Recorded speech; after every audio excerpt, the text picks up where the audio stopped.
अच्छा फूल कथा सुने ना बैठ के कथा सुन भागलव मुकेशवा के मैया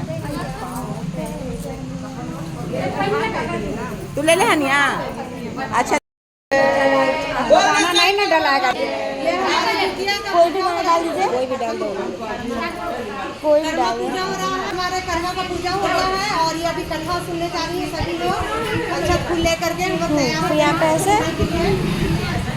टिक फिर इसको भी दबाना है ना हाँ हाँ दबा दे हाँ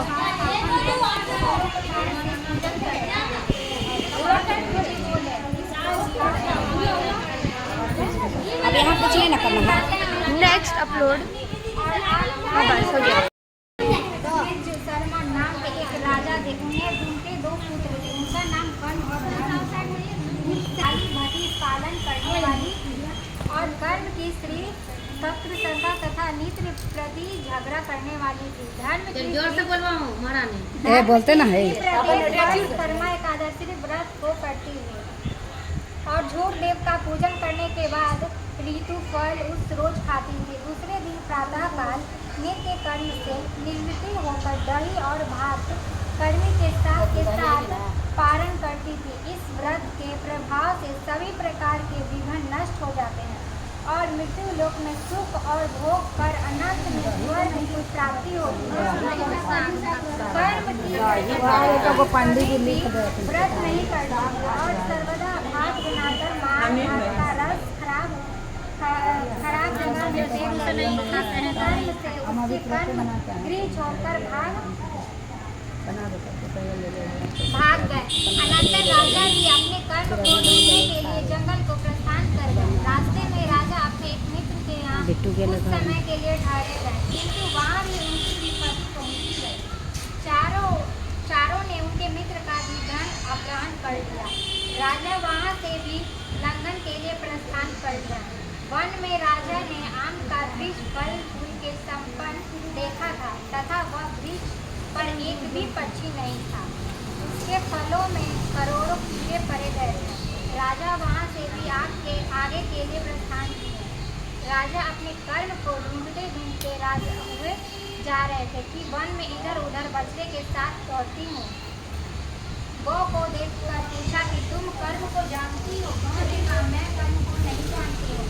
राजा व्याकुल होकर अपने जीवन से निराश होकर कर्म श्वास को छोड़कर में प्रवेश कर गए। वहां जाकर राजा ने कहा, हमारे घर को छोड़कर मेरे कर्मदेव को भाग गए। इस कारण मेरी संपूर्ण संपत्ति नष्ट हो गई।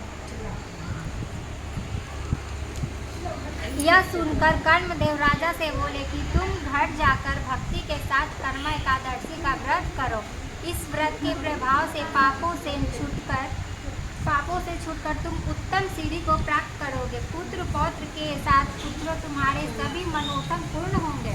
तुम घर जाकर कर्म एकादशी व्रत तथा झूठ का पूजन भक्ति के साथ करो।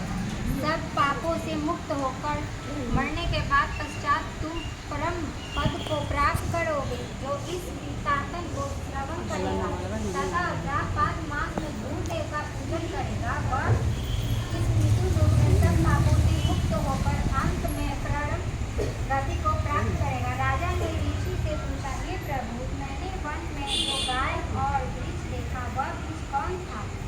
वो और वह गण कौन थी?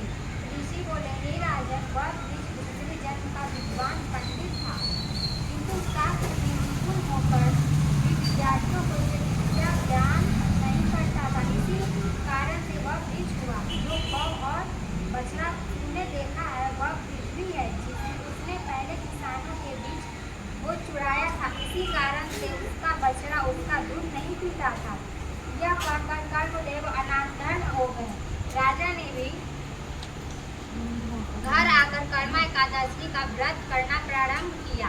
कर्म मृत्यु लोक में सुख और लोक में अंत में प्राण गति को प्राप्त किए। इसीलिए आप लोग भी कर्म शर्मा के समान झूठ का पूजन करें और कर्म शर्मा के वृत्तांतन का श्रवण करें। यह सब व्रतों में उत्तम व्रत मैंने आपको सुनाया। इस व्रत को करने से मनुष्य सब पापों से छुटकारा पाते हैं।